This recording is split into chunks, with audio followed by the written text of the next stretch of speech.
चमनपुर गांव में रतनलाल एक गरीब लेकिन अच्छे स्वभाव का व्यक्ति अपनी पत्नी सुनीता के साथ रहता था।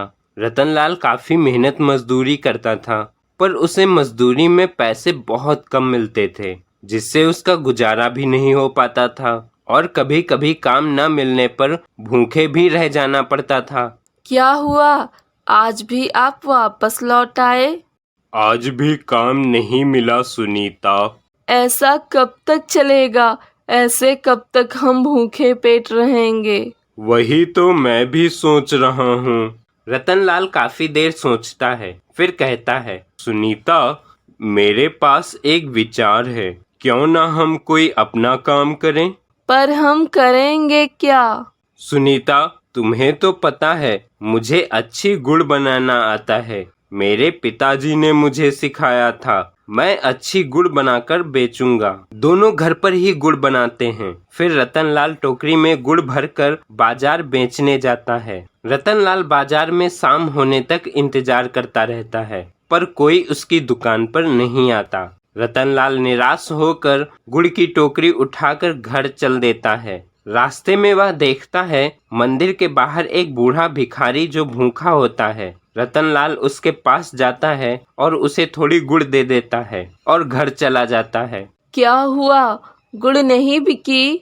नहीं बिकी सुनीता, लेकिन तुम परेशान मत हो। कोई भी काम शुरू करने में धैर्य की जरूरत तो पड़ती ही है। ठीक है। अगले दिन रतनलाल फिर टोकरी में गुड़ लेकर बाजार जाता है।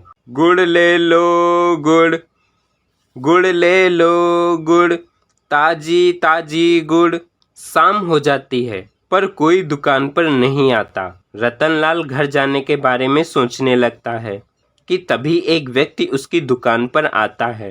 अरे भाई, गुड़ क्या भाव दिए? बस 20 रुपए किलो है भाई। अच्छा, 2 किलो दे दो। चलो, कुछ तो बिकी। इतना कहकर रतनलाल टोकरी लेकर घर चल देता है। रास्ते में वह फिर उस मंदिर के बूढ़े भिखारी को थोड़ी गुड़ दे देता है और घर चला जाता है। सुनीता, सुनीता, आज एक व्यक्ति ने गुड़ खरीदा। पर एक व्यक्ति के खरीदने से क्या होगा? सुनीता, मुझे विश्वास है ऊपर वाला हमारी जरूर सुनेगा। तुम देखती जाओ। इस बार जब रतनलाल टोकरी में गुड़ लेकर बाजार जाता है, तो उसके जाते ही दुकान पर भीड़ लग जाती है। आज अचानक इतनी भीड़ कैसे? तभी वह आदमी जो एक दिन पहले गुड़ लेकर गया था, रतनलाल की दुकान पर आता है। अरे भाई, बड़ी भीड़ लगी थी तुम्हारी दुकान पर। मेरे लिए गुड़ बची या नहीं? हाँ, थोड़ी बची है। थोड़ी?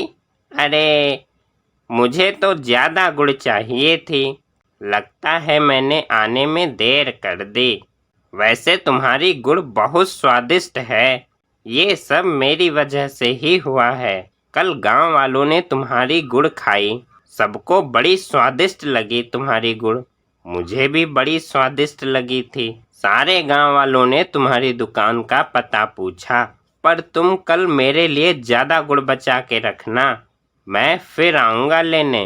हाँ हाँ, जरूर, क्यों नहीं। रतनलाल बहुत खुश होता है। वह घर की ओर चल देता है।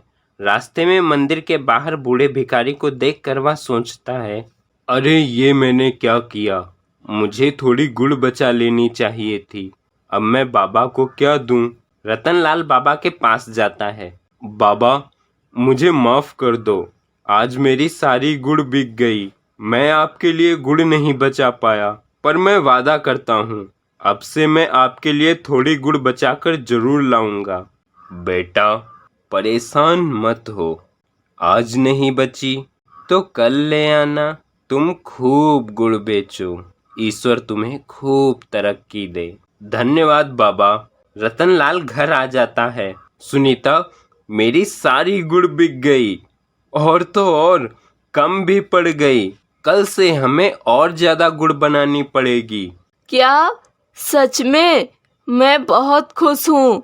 अगले दिन रतनलाल ढेर सारी गुड़ लेकर बाजार जाता है और सुबह से लेकर शाम तक गुड़ बेचता रहता है। लेकिन वह देखता है, ये क्या, कुछ समझ नहीं आ रहा है। मैंने सुबह से शाम तक गुड़ बेची, पर ये तो खत्म ही नहीं हुई। ये कैसे? रतनलाल घर वापस आता है और सुनीता को सारी बात बताता है। चलो भिखारी बाबा से ही पूछते हैं चल के। वे दोनों थोड़ी गुड़ लेकर भिखारी बाबा के पास जाते हैं और उन्हें गुड़ देकर सारी बात बताते हैं। बेटा, ये कोई जादू नहीं, ये तुम्हारे साफ मन और अच्छे कर्मों का फल है। ईश्वर सब देखता है बेटा। जिस तरह तुम सोचते हो सबका भला करने की और सबका पेट भरने की, उसी तरह ईश्वर भी तुम्हारी टोकरी हमेशा भरी रखना चाहता है। हाँ बाबा, आप सही कह रहे हो। आज मैं समझ गया कि धैर्य रखकर अच्छे मन से कोई कार्य करने पर ईश्वर तुम्हारी जरूर सुनता है।